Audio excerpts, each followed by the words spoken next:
तो मुझे इतना सपोर्ट महसूस हुआ उस समय कि हाँ, मेरे साथ भी कोई बड़े व्यक्ति है। तो फिर वो जो है डर है वो निकल गया। तो काफी सपोर्ट हुआ। और फिर एक बात और है एमबीबीएस के दौरान कि आपको बताता हूं मैं कि कैसे हम बाबा को साथ रखते हैं तो बड़े बड़े विघ्न भी दूर हो जाते हैं। तो देखिए, बचपन से ही स्टडीज में अच्छा था। तो 10th में 11 12 एमबीबीएस के भी first year, second year, third year के भी प्रीलिम एग्जाम बहुत अच्छा। ठीक है। लेकिन हुआ ऐसे कि जो फाइनल एग्जाम है उस दौरान बीमार पड़ गए और फिर एडमिट हुआ। तो कुछ पेपर्स तो मैंने एडमिट होकर भी दिए। तो ऑब्वियसली जब कोई एडमिट होता है, बीमार है, तो इतनी पढ़ाई तो नहीं हो पाती है। तो मुझे लगा कि अभी मुझे अच्छे मार्क्स नहीं आएंगे, और अच्छे मार्क्स नहीं आएंगे तो फिर एमडी के लिए एडमिशन अच्छी जगह नहीं मिलेगी, अच्छी ब्रांच नहीं मिलेगी। तो और एक बार दे दिए एग्जाम तो वापस दे भी नहीं सकते मार्क्स देने के लिए। आजकल तो वो भी दे सकते हैं। तो बहुत लगा कि इससे क्या होगा अभी।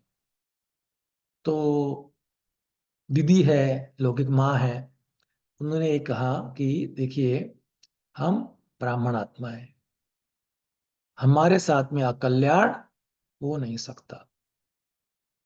कल्याणकारी बाबा साथ है, संगम युग साथ है, हम भी कल्याणकारी हैं, तो हमारे साथ अकल्याण तो हो ही नहीं सकता, अच्छा ही होगा। देखिए, उस एग्जाम में पढ़ाई नहीं हुई है तो ऑब्वियसली मार्क्स तो कम आएंगे, तो मार्क्स तो कम आए। लेकिन इसमें भी क्या कल्याण है, देखिए, बाबा कहते हैं ना कि अकल्याण के पीछे भी कल्याण छुपा होता है। तो उस समय से क्या हुआ कि एडमिशन की प्रोसेस चेंज हो गई।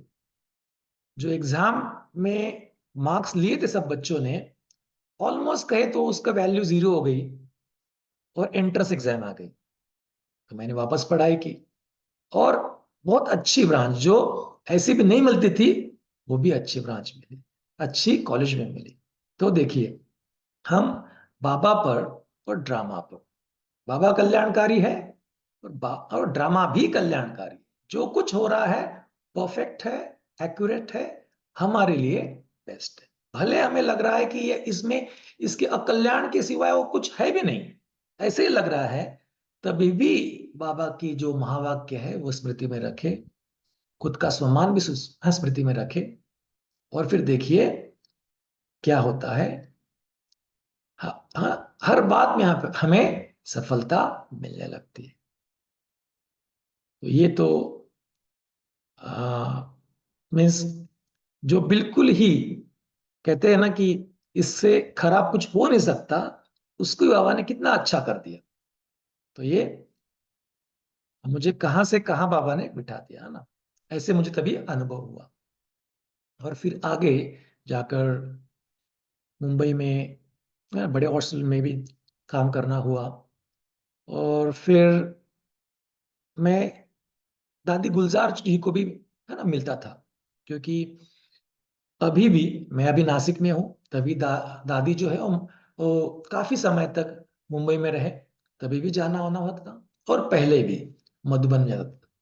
वो दादी मुझे कहते थे कि आप डबल डॉक्टर हो, आप डबल सेवादार, आप कर सकते हो, आप डबल सेवादारी हो। तो मुझे लगता था कि मैं तो इतनी डबल सेवा नहीं करता हूँ। लेकिन दादी ने कहा तो यस दादी, हाँ जी दादी, ऐसे ही कहा, लेकिन अंदर से लगता था कि मैं नहीं कर पा रहा, या फिर कैसे करते।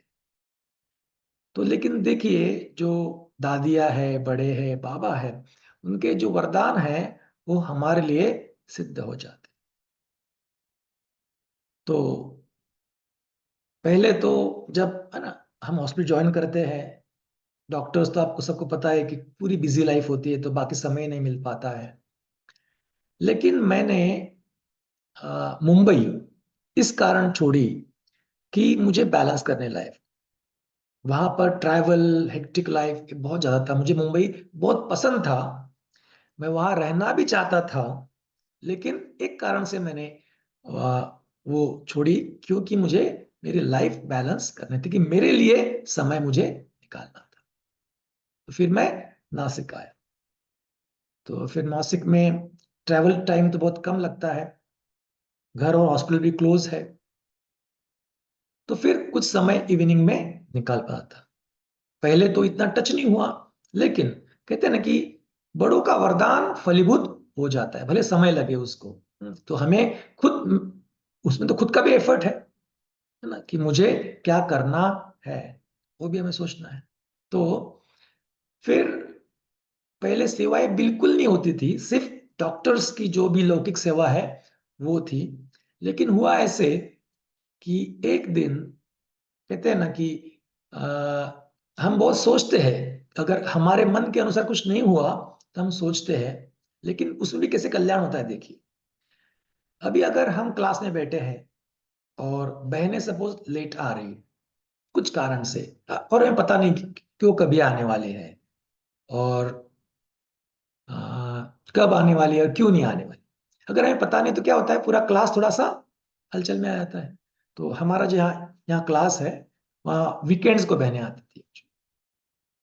तो हम सैटरडे था, तो बहनें लेट आई, तो सब थोड़े से हलचल में आ गए कि योग में बैठे थे लेकिन थोड़ा सा हलचल में आ गए। तो मैंने उस दिन ऐसे कहा कि मैं आपको ना, उनको शांत करने के लिए, कि मैं आज मुरली के आधार पर योग कराता हूँ आपको, चलिए। तो ऐसे ही, क्योंकि जब मैं इवनिंग को योग में बैठता था पहले भी, तो कुछ ना कुछ मन में स्व पुरुषार्थ के लिए क्या करना है वो भी सोचता, और कुछ ना कुछ मनन चिंतन भी, थोड़ा सा आदत, है ना, मीन्स इंटेंशनली कुछ पर्सनल एफर्ट्स लेकर ऐसे कुछ ना कुछ करता था। तो उस समय मैंने वही किया, तो सबको अच्छी लगी कमेंट्री। तो फिर उन्होंने कहा कि फिर बाद में भी कराओ, तो फिर हफ्ते में एक दो बार कराई। फिर ऑलमोस्ट एवरी डे हो गई कमेंट्री कराना। फिर कमेंट्री करा तो फिर किसने कहा कि आप रिकॉर्ड करो, क्योंकि बाकी सेंटर्स पे जो है उनको मालूम पड़ा कि यहाँ पे कमेंट्री होती है रोज की, तो वो भी आते थे, लेकिन उनको रोज आना पॉसिबल नहीं था। तो फिर उन्होंने कहा कि रिकॉर्ड करो, फिर यूट्यूब पे डालो। तो फिर यूट्यूब पर डाला, उसके बाद में सबको अच्छी भी लगी। और फिर यूट्यूब ऐसा माध्यम है, सोशल मीडिया, कि सिर्फ भारत ही नहीं, विश्व भर में वो सुन सकते, देख सकते हैं। तो बहुत जो कमेंट्री हो वो पसंद की गई। तो फिर सेवाओं की चांस भी आने लगे, तो फिर भारत से भी और विदेश से भी, योग मेडिटेशन क्लासेस, वो भी, और जो बाकी लौकिक में, मीन्स जो कहते हैं विंग्स की सेवाएं, या फिर नई आत्माओं की सेवाएं, उसके भी बहुत सारे चांस मिलने लगे। तो मैं दीदी को हमेशा कहता था कि मुझे समय नहीं मिलता या फिर सेवा नहीं होती। तो फिर ये देखिए, दादी ने दिया हुआ वरदान कैसे साबित हुआ, कि डॉक्टर्स की भी, या फिर पूरे जो भी बुलाते हैं वहां पर भी सेवाएं मैं दे पा रहा हूं। तो ये बाबा करवा रहा है, लेकिन हमें बस खुद पर विश्वास रखना है, और जो बड़े हैं उनके हर वाक्य जो है वो हमारे लिए वरदान है, महावाक्य है, वो में लेने हैं। ऐसे नहीं कि मुझे नहीं होगा, मेरे लिए नहीं होगा, शायद मुझसे होगा नहीं, ये हमें नहीं सोचना है। तो इस तरह से ज्ञान में आगे बढ़ते गए, लौकिक में भी और अलौकिक में भी आगे बढ़ते गए। देखिए, परीक्षाएं तो आती है, लेकिन अगर हम फॉर्म खुद को रखते हैं, बाबा को साथ रखते हैं, तो फिर आगे हमें सफलता प्राप्त होती है। वैसे जो हम बाबा की मर्यादाएं हैं उनके ऊपर चलते रहेंगे, तो हमें सफलता मिलेगी ही, और हमारे साथ साथ प्रोटेक्शन भी होगा हमारा। मैं आपको एक सिंपल मेरा एक अनुभव सुनाता हूं, कि कैसे हम मर्यादाओं पर चलते हैं, तो उसमें कैसे फायदा है हमारा, है ना, मर्यादाओं में कैसा फायदा है, मैं आपको सुनाता हूँ। देखिए, जो कोविड-19 था उसके दौरान सब कुछ बंद था, मीटिंग्स बंद थी, कॉन्फ्रेंसेस बंद थी। तो डॉक्टर्स की जो कॉन्फ्रेंस है वो भी बंद थी। तो जैसे ही सेकंड वेव की एंडिंग आई, तो सबको लगा कि अभी बहुत हो गया, अभी थोड़ा सा हमें खुलना चाहिए। तो फिर डॉक्टर्स की फिर कॉन्फ्रेंस भी शुरू हुई। तो यहाँ पर एक डॉक्टर्स की कॉन्फ्रेंस थी, तो हम सब उसमें गए थे। डॉक्टर्स कॉन्फ्रेंस में क्या होता है कि आप बैठते हैं और सामने कोई टॉक देता है, और ग्रुप में भी कोई बैठते हैं, राउंड टेबल पे भी बैठते हैं कोई, और फिर सुनते हैं। तो होटल में रहते यूजुअली।